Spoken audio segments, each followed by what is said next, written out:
Okay, hello everyone. Thanks for joining this session. My name is Clémentine Coujard from DOWEL Innovation. We are a French consultancy company, and with my colleague Karine, we are coordinating the NEBULA project that is at the initiative of this first session. I say first session because this is the very first workshop in Sustainable Places Conference that is dedicated to the European Bauhaus. We know it's still a bit of a marginal topic, but we hope that this is the first of a very long series of workshops for the next years. So in the spirit of the Bauhaus, this session will be interactive, participatory, and collaborative. So enjoy it while you're sitting, because you will not be sitting long. After that, we will be standing and discussing. That's why I apologize for people online, but this session will really be in-person session. So they can maybe visit some other sessions for the hour that is coming, but they could connect for the last half hour when we will have the wrap-up of our discussion. So why this session? So we will have 1 hour and a half together. Our objective today is, first of all, to raise awareness about the European Bauhaus. You might have different level of knowledge about this initiative. So the idea is really to discuss that together. Also, we would like to understand how, in your respective research and development projects, you already grasp part of the concept of the Bauhaus and the type of challenges that you are facing when doing so.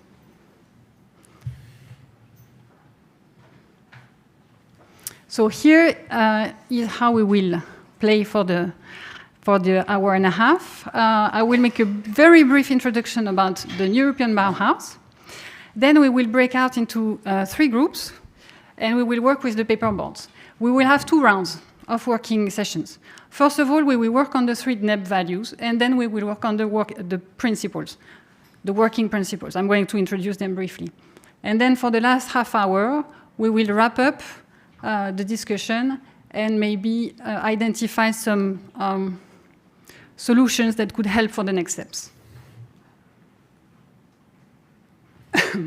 So the European Bauhaus. It's an initiative that was launched by the European Commission in 2021. Initially, it was really thought as a bottom-up initiative trying to collect ideas and practices from a very large number of stakeholders across Europe that were just volunteering stakeholders. The ambition is to embrace together culture, art, science, technology, in order to rethink and redesign the various spaces that we live in. And at the core are 3 values for the European Bauhaus: beautiful, sustainable, and together. By beautiful, we mean quality of experience, inspiration from and by arts and culture. By sustainable, we need harmony with nature and the planet. By together, we mean connecting disciplines, cultures, genders, and ages. The point today is really to discuss each of these values, and you will see that there are 3 various levels of ambitions, increasing level of ambitions regarding each of these values, and then we will discuss where to go and how we can grasp this. Then in parallel of these core values, there are some working principles. 3 of them, again: the participatory process, multi-level engagement, and transdisciplinary approach. Again here, that's the second round on which we will work on these principles. So, to that end, there will be some facilitators with me in the session. First of all, my colleague Larissa over there from ACE. Larissa De Rosso. ACE is the European Council of Architects, and she's also a work package leader in the NEBULA project. We have with us Kelly Riedesel from NTNU, and she is involved currently in the syn.ikia and ARF projects, but so many more that we are already related to the European Bauhaus. Then we have Eva. Where are you, Eva? Eva Czech from Innovawood, which is the European Association of, help me, Wood. Thank you, Eva. And then myself, but I already introduced myself from DOWEL. Okay, so this is how it's going to work. We have 3 paperboards. Sustainability, so we start with the values, sustainability over there, beautiful over there, and then inclusive over there. I will ask you to split in 3 groups, and we will work on each of these values. The idea is to address 2 questions. How do you, in your project, maybe several projects, do you address this value? How do you deal with sustainability, with beauty, maybe in some very technical project? How do you deal with that? How do you deal with inclusiveness?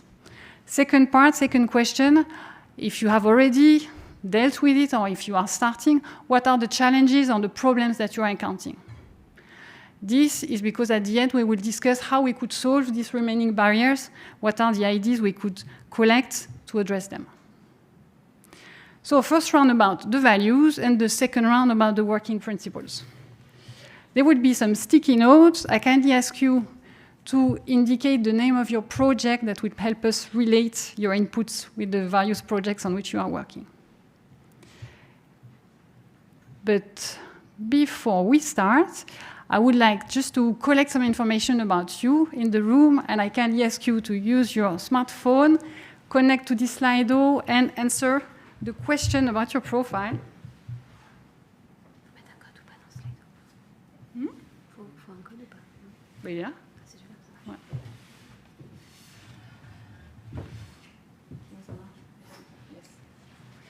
So I'm sorry, I tried to connect the Slido on the screen, but I couldn't. So you will not, I can just comment the result, but you will not be able to see them. So first question, what is your professional background? ICT, architecture, policy, structural engineer, building and management engineer, more architecture. Could you raise your hand, architects in the room? Okay, great. Nice proportion, okay.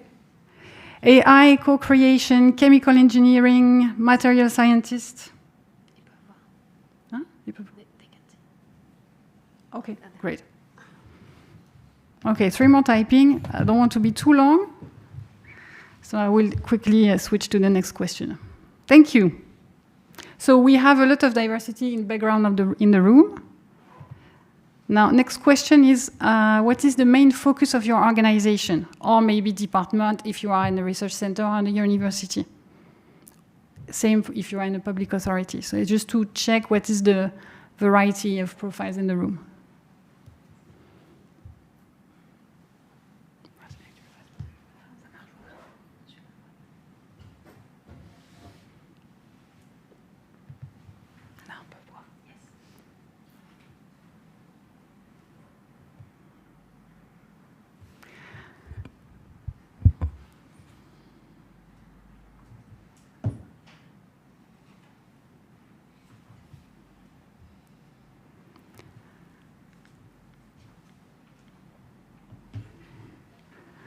Okay, so majority research in hard science, not a surprise, I would say. So 4% of architecture offices, okay. And quite a lot of representative, I guess, associations, that's interesting. Okay, thank you. Last question, and then we will split into groups. Which projects are you representing today? So same, it's for us to collect some statistics on who is in the room and who is participating. Thank you.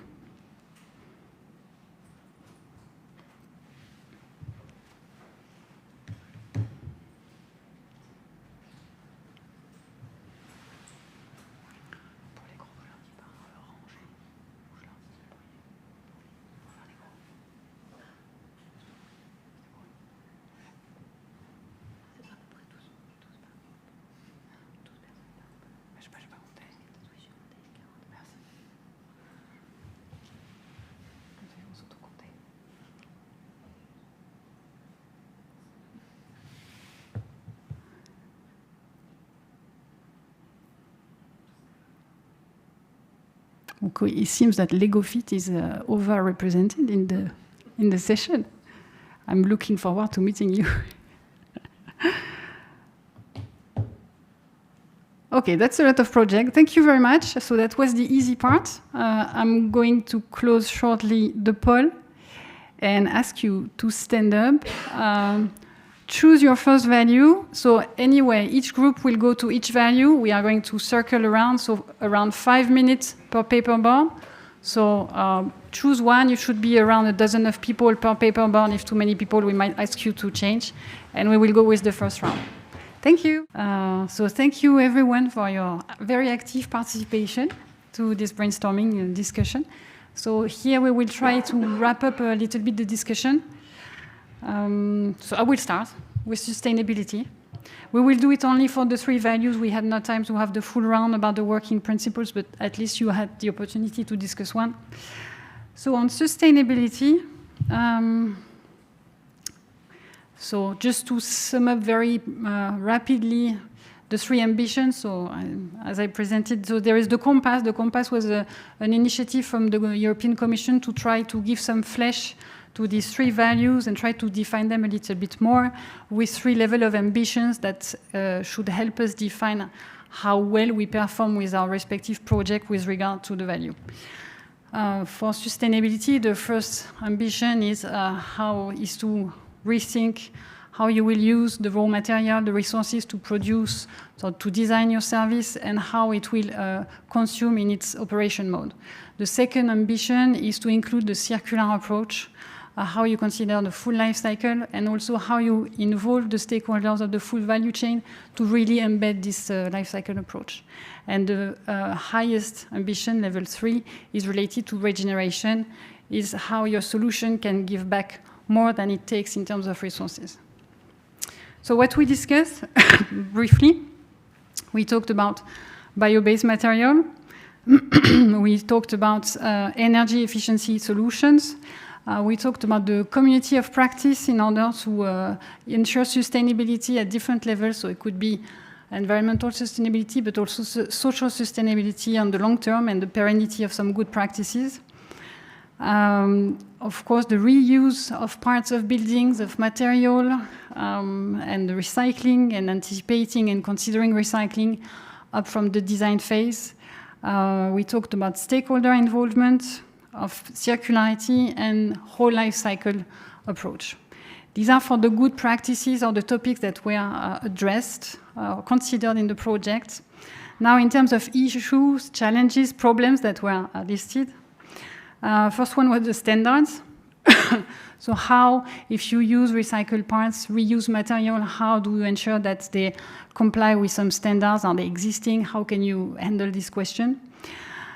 There was a key point about citizen engagement, that it is a hard part to implement. So we all have the ambition to do it in the project, but making it a reality is quite difficult, especially the first steps. We talked also about the question of the culture in construction and the need to have a change of mindsets. So, and we said that's clearly what is the NEB about, but that's still a challenge ahead of us. We talked about conflicting objectives and criteria, so how you handle the trade-off between environmental impact, budget constraints, economy, but also possibly social impacts or even other impacts.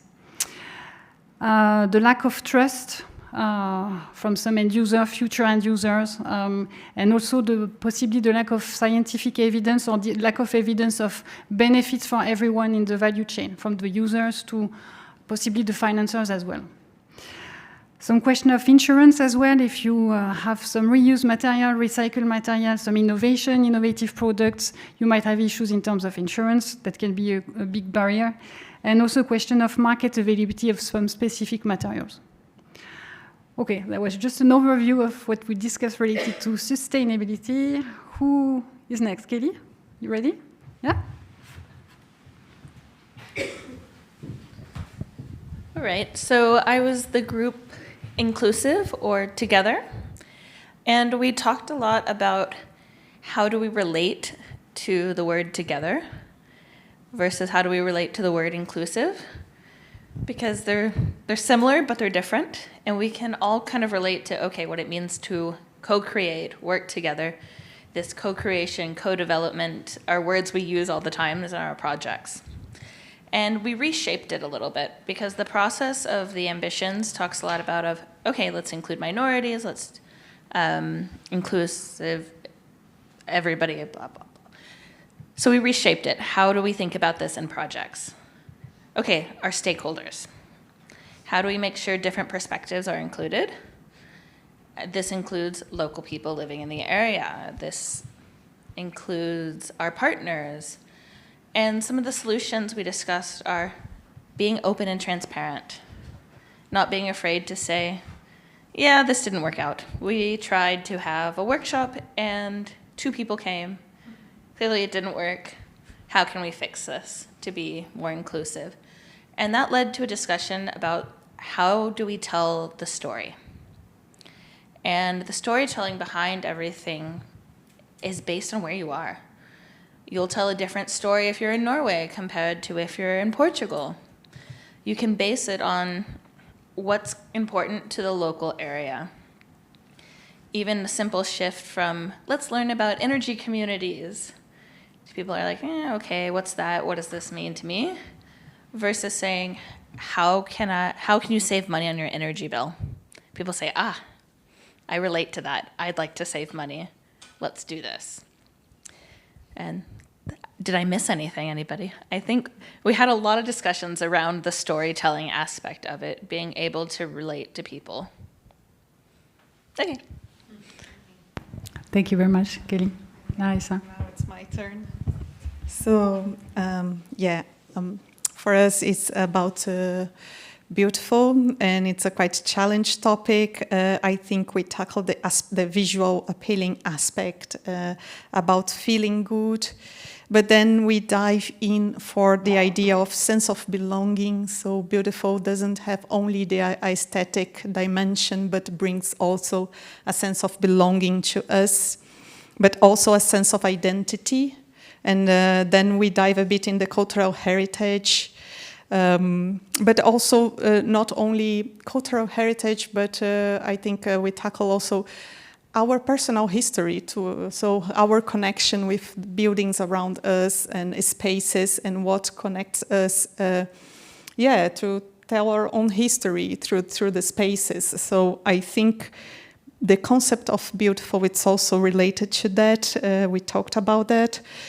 Then we talked about attractiveness, and by attractiveness also the connection. So sense of belonging, identity, attractiveness is also a connection. So a connection that you create between people and spaces. We also talked about legacy. So buildings, when they are there for a long time. So what is the legacy they have? And this is not, we are not talking only about pyramids, which was a topic in our group, but we are talking about new buildings. So what will be the legacy for new buildings? How they will be in 50 years, what they will bring. So this is, I think, can be part of the discussion about beautiful. But also we tackle aspects of, it's not only the built environment, it's also about the community, the cultural movements, so bringing people together to create a new narrative, a history for them, so then they can relate to that place, they can connect it to that place, connection again. I already talked about, so emotional attachments, of course, our history in buildings that exist, but also buildings that are demolished, but also new connections, moving to different places, creating new connections, bringing this sense of belonging to new places as well. And then we move to the challenge. So the challenge of beautiful. Many points of views in this topic. Everyone has an opinion on it. Can be very subjective. This is not, perhaps the word beautiful can bring a lot of ideas. Then we move to, we could combine technical aspects with aesthetic aspects. We also have that beautiful does not solve problems, so how do we deal with that? But we also discuss the idea that beautiful comes into place once you are not fighting for survival. So if you are in a poor condition, if you are not having a good quality of life, perhaps beautiful is not the top of your priorities. And then this is a strong connection with inclusiveness and together. So we need to ensure that everyone is at least with the good minimum. So then we can happily talk about beautiful and discuss about that. And then, the sense of, okay, this can be pleasant, but not feel good. So a sense of feeling, really, how do you feel about the space? So that's the challenge we collected for our panel. Thank you very much, Larissa. Thank you. Okay, so we did our best to synthesize the discussion, which were quite rich. We have less than 10 minutes left. I opened another part, not this one. Yeah, but it's open now. We will skip the part about the added value because there is little time left. But we would be interesting to know, based on all these challenges that we listed, what are your ideas on how we could, what could be, what type of support could be put in place to help us address these challenges, all these barriers? The idea is, can we make some recommendations to the Commission on the type of support that is needed to go one step further in implementing the European Bauhaus? So feel free to use the app, the Slido, and propose some recommendations. But you can also comment. We can circulate a microphone if you want to comment on that.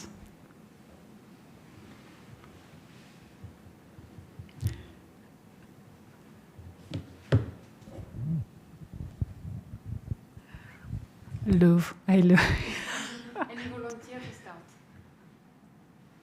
No, Slido is easier. Okay, you have talked enough in the session, right?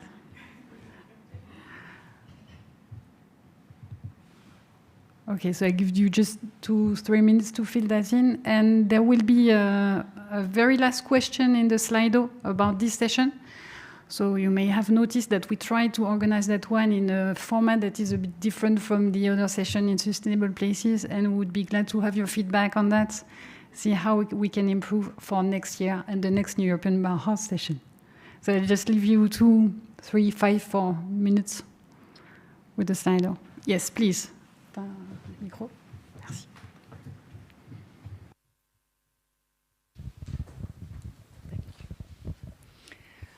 Well, I won't address any of these questions here, but I have a general question about NEB. I'm personally invested in NEB before it was invented, I think, during the process of co-creations and interventions in neighborhoods, etc. And then I saw that, oh, there's something that's happening in EU, and I want to actively be part of that, but at the moment I'm not part of any project. Yeah, I'm working on that, and I'm waiting for the NEB facility to come. And there are lots of small EIT, mobility, etc., blah, blah, but it's not something that creates community or something that I feel I'm actively engaged in the process of this change or making impact. So is there any other solutions for being part of NEB? Thank you. That's a good question. Well, I think we expect what the NEB facility will propose. There has been a call about the NEB hub, and the ambition of this call was indeed how to propose some tools to aggregate the community and to also create a sense of belonging in this NEB community. So the call has just been submitted, so we will see if this kind of tool and service can help on this. I get your point, it's still quite high level. And the bubble, some said it's a NEB bubble, so it's still the community of a few experts, let's say, or a very small circle. And the question is how we can open up and really deploy. One more question over there. Thank you. I also just, no, I don't want to address these questions. I just want to have a question. How much funding is available from the new Bauhaus? Because and what is the funding rate? Because we would be very interested in joining something like that. We are doing now Horizon projects and live projects. Do you know that maybe? I think that was mentioned when they presented. So there is the consultation for the NEB facility that is still open. So you can still fill in the questionnaire and propose some topics to push for the next calls. But on so I think some amounts were mentioned, but I don't know them by heart. Okay. We should be able to find the information. Maybe someone knows better than I do. I think they announced it around 120 million. 120 million. We have one proposal here. Thank you. For 3 years, right? I think it's for the next 3 years. And as what I remember. Okay. The per project, like not paying the whole, the per project, what is the amount approximately? Like there must be There will be like 13 or 15 calls. They are foreseeing that, but nothing for sure yet. As they are just this is the draft part. But basically, They can divide the amount. I think the NEB facility, it will be built around two pillars, let's say, the R&D part and then the deployment part. And the R&D part will be based on Horizon Europe, so it will follow the usual Horizon Europe rules. And the second one, the one about implementation, I think it's with Life, but I'm not too sure anymore. But well, there are lots of scoping documents that you can find. The consultation Clémentine mentioned, it gives all this background information, and then you can still contribute to it. But like 1 week left or something like that. Yeah, I think they extended it for a few days, but okay, yeah, indeed, it's just a few days left. Other comments or questions?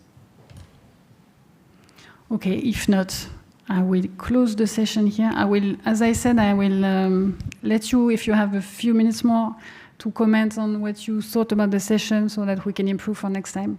I will appreciate. Anyway, we will close the session. Many thanks to all of you, and in particular to our facilitators who did a great job. Thanks again. It was very nice working with you. Thank you.